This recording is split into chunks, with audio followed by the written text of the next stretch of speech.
My name is Helen Martin. I'm 80 years old, and I need to confess something right away. For most of my life, I thought comparing myself to other people was either rude, foolish, or dangerous. I thought it led to pride if I was ahead and shame if I was behind. But once I got older, and once retirement became real instead of something far away, I started asking the same question almost everybody asks sooner or later. How do I really compare? Was I doing well? Was I behind? Was I safe? Was I fooling myself? You see, those questions sound simple, but they can keep you awake at night. They did that to me more than once. I would sit with my tea in the morning, look out at the garden, and still feel that little knot in my stomach. I had money, I had income, I had a home, but I still wanted to know where I stood next to other retirees my age. And when I started looking at the real numbers, not guesses, not bragging, not fear, I learned something that changed the way I think about retirement. Some of what I found comforted me, some of it surprised me, and some of it made me worry for people I love. Let me tell you what I learned, because if you are wondering how you compare, I think this may help you more than you expect. I learned very quickly that I had to stop looking at the wrong kind of number. That was the first trap. I used to hear people throw around average income, average wealth, average savings, and honestly, average can fool you. Let me explain. If most people in a room earn one amount, and then one very rich person walks in, the average suddenly jumps. But that does not mean the whole room got richer. It just means one person changed the math. And here's what I didn't understand then. When people talk about retirement, averages can make ordinary people feel worse than they should. They can make you think everybody has more than they really do. That is why I started paying more attention to the median. The median shows the middle person. It is less flashy, but it is more honest. I like honest numbers. Honest numbers do not flatter you, and they do not scare you just for effect. They tell you where the center is. That matters when you are making real decisions with real money in your 60s, 70s, and 80s. So when I share these numbers with you, I am thinking about the median, not the average, because I want to compare my life to the middle of the pack, not to a billionaire sitting quietly in the corner changing the whole picture. The first number that made me stop and think was net worth. I have talked to many people over the years who confuse income with net worth. I understand why. One feels immediate, one feels abstract, but they are not the same thing. My net worth is what I own minus what I owe. That is the plain truth of it. If I have assets and no debt, that is one picture. If I have the same assets and heavy debt, that is another picture entirely. You see, I learned a long time ago that two people can live on the same street, drive similar cars, and go to the same church, while one is truly secure and the other is hanging on by a thread. A house can look impressive from the outside and still not mean real wealth if the debt is swallowing it. So when I looked at the median net worth For a 65-year-old retiree in the United States, I paid attention. The round number is about $270,000. The more exact figure is $266,400. When I first saw that, I paused. I really did. I thought about how many people spend decades working and still arrive at retirement with that level of net worth. I did not judge them. I thought about what it says about wages, about habits, about health costs, about bad luck, and sometimes about years of choices that seemed small at the time. I also thought about how important it is to understand the definition. If I owned a home worth $500,000 and still owed $200,000 on it, then my net worth from that example would be $300,000. If I owed the full value of that house, then my net worth from that asset would be zero. That is not complicated, but many people avoid looking at it because the answer feels personal. Honestly, I understand that feeling. Numbers can feel like judgment even when they are only information. What surprised me most? The number itself was not even the most striking part. It was what sits underneath it. Debt. That is where retirement gets heavy for many people. I asked myself a hard question. How many people are actually debt-free by age 65? I wished the answer would be almost everybody. I wished it would be close to 100%. But that is not where we are. The number is about half. The exact figure is 56.7%. So yes, a little more than half of people at 65 are debt-free, but that also means a very large group is not. I didn't know it at the time, but that one number says a lot about the pressure people carry into retirement. And here's what I didn't understand then. The trend is moving the wrong way. Back in 1999, the share of people who were debt-free at 65 was over 75%. The exact number was 76.2%. That means fewer people are reaching 65 free and clear now than before. When I sat with that, I felt troubled. I really did. Because debt changes the feeling of aging. It changes the way you sleep. It changes how much risk you can handle. It changes whether a surprise expense feels annoying or terrifying. I know some people carry debt because life hit them hard. Medical bills, divorce, helping children, job loss, a business that did not work. I understand all of that. Life does not unfold in a neat, straight line. But I also think we have become too comfortable buying things we do not need. You know what surprised me most?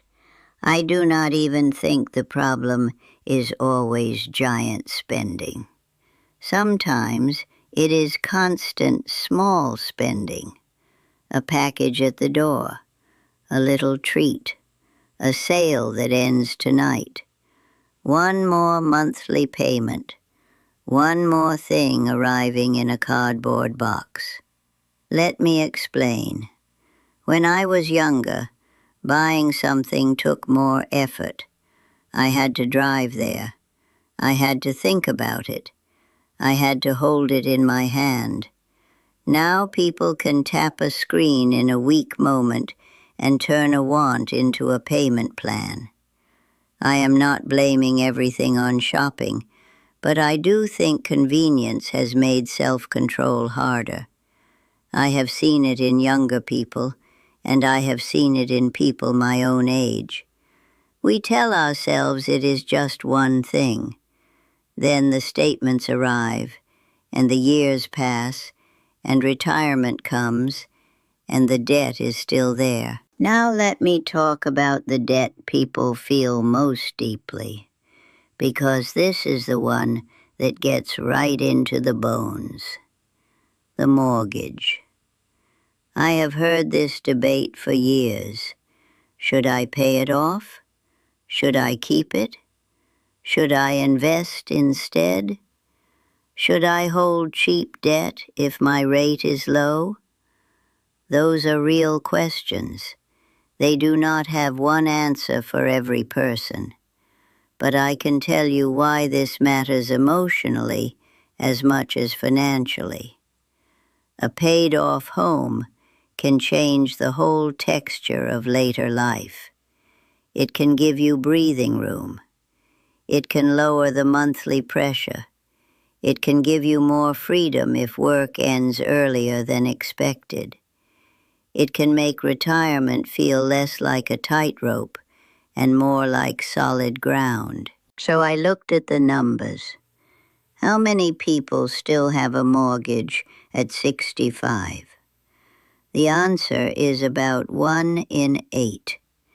The actual figure is 12.1%. That may not sound huge at first, but I did not stop there. I looked at the older comparison, and there it was again.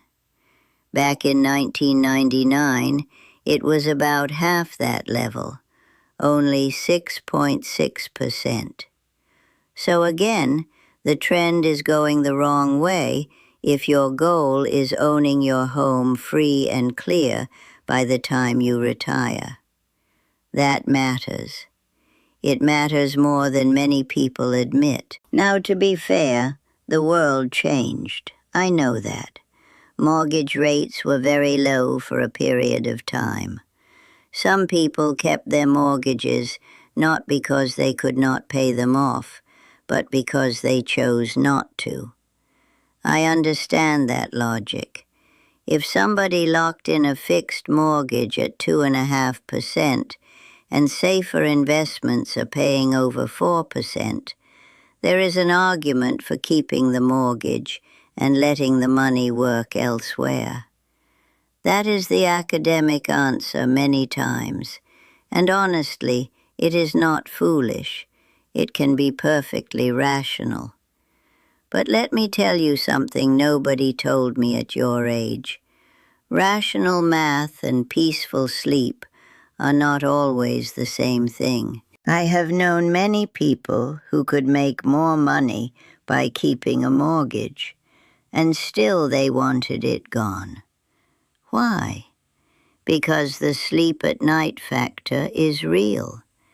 Because after carrying mortgages for so much of adult life, there comes a point when some people want the feeling of being done. Done with the bill. Done with the risk. Done with that weight. I understand that deeply. I always believed life should be optimized for living, not just for squeezing every last dollar out of every decision. Money is supposed to support your life. Your life is not supposed to become a servant to perfect math. That does not mean ignore math. It means remember you are human. That is why I always liked the idea of paying off the house before retirement, if possible, especially in the 50s. Not because every person must do it, and not because I think everyone who does not do it has failed, but because it can create room. Room to save more in the final work years. Room to travel while you still have the strength. Room to enjoy yourself before health changes the options. You see, This is one thing younger people often miss. Retirement is not only about surviving. It is also about still being able to do things while your body and mind still let you. There is a period when you may have enough money and still have enough energy. That period is precious. I do not think enough people guard it. Then I came to the number tied most directly to the question people ask me: income. What is the median income for a 65-year-old retiree in the United States? The answer is just under $50,000 a year. The exact number is $47,357. I sat with that number for a while. I thought about housing, food, health care, transportation, gifts, church, grandchildren, repairs, emergencies, and just ordinary living. I thought about what 50,000 means in one place versus another. I thought about widows. I thought about single people. I thought about couples doing a little better together than alone. And honestly, I thought about how many retirees are trying very hard to make peace with less than they expected. I didn't know it at the time, but this number also explains why Social Security matters so much. I do not call it charity. I do not call it a favor. It is money people paid into the system over a lifetime of work. That matters to me. It may function like a safety support in real life, but it was earned. And because of that, I do believe it will remain an important source of retirement income, especially for people who are already near or in retirement. Now, I do not have a crystal ball. I cannot promise it will look exactly the same 20 years from now. Politics changes things. Laws change things. Demographics change things. I know that. But I also know this: people over 65 are a large and growing group, and older people vote. That matters too. So where do I stand in all this? I will tell you plainly. I am not the median retiree. I know that. I built more wealth than most people my age. I worked, saved, invested, and stayed disciplined for decades. I also had a strong marriage, long time horizons, and the benefit of learning lessons early enough to use them. But I still care about these numbers because they tell the truth about the country I am aging in. They tell me many retirees are carrying more debt than before. They tell me fewer people are entering this stage free and clear. They tell me income is modest for the middle retiree, and they remind me not to assume everyone around me is comfortable just because they smile at lunch after church. I also want to say one more thing about comparison, because this is where people can hurt themselves. I have seen people compare upward and feel like failures. I have also seen people compare downward and become lazy. Neither one helps. The point is not to win some invisible contest with strangers. The point is to measure reality so you can make wiser choices. If your net worth is lower than the median, that does not mean your life is over. If your income is higher, that does not mean you can stop paying attention. Retirement has a way of exposing every habit you carried into it. A careful person usually becomes a more peaceful retiree. A careless person usually feels that carelessness even more once the paycheck stops. That may sound blunt, but age has made me more honest, not less gentle. You know what surprised me most? The numbers did not make me feel superior. They made me feel responsible. Responsible to talk honestly.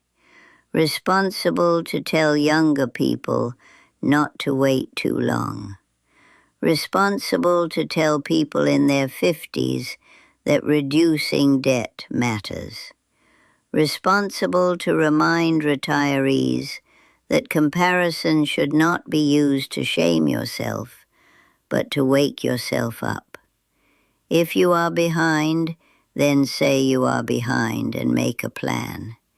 If you are ahead, then be grateful and stay careful. If you are somewhere in the middle, then keep your eyes open and your spending under control. No number will hug you. No spreadsheet will calm your nerves by itself. But clear numbers can help you face reality, and reality is where peace starts. I think that is the confession I wanted to make. At 80 years old, with a comfortable life and more security than I once dreamed of, I still look at comparison numbers. I still want honest context. I still believe it helps. Not because I need to compete, but because I want clarity. And clarity is a gift at this age. It helps me be thankful. It helps me stay humble. It helps me talk to my children and grandchildren with more truth and less emotion. Let me explain. When you know what retirement really looks like for the middle person, you stop building your expectations around fantasy. You stop assuming everybody else has figured it out. You stop believing appearances. And that can save you from both envy and denial. So if this made you think, I want to ask you to do what I always hope thoughtful people will do. Leave me a comment and tell me which number hit you the hardest. Was it the median net worth? Was it the fact that only a little over half of people are debt-free at 65? Was it the number of people still carrying a mortgage? Or was it the income figure? I read comments because they tell me what people are really wrestling with, and I care about that. And if this gave you a little clarity, press the like button too, because that simple click helps these conversations reach people who may need them more than they realize. I am not asking for noise. I am asking for a real conversation. And if you want more of that, stay with me. Subscribe, keep listening, and keep thinking seriously about the youth of your senior years. I believe that phrase more now than ever. We are only young once, even in old age. So I want to use this season wisely. I want you to use it wisely too. And I want us to face these numbers with open eyes, steady hearts, and enough courage to do something better with the time we still have. Because honestly, information is only useful when it changes behavior. And I would rather have one honest action after this than 100 polite nods and no change at all. That, to me, is how wisdom turns into a better retirement for all.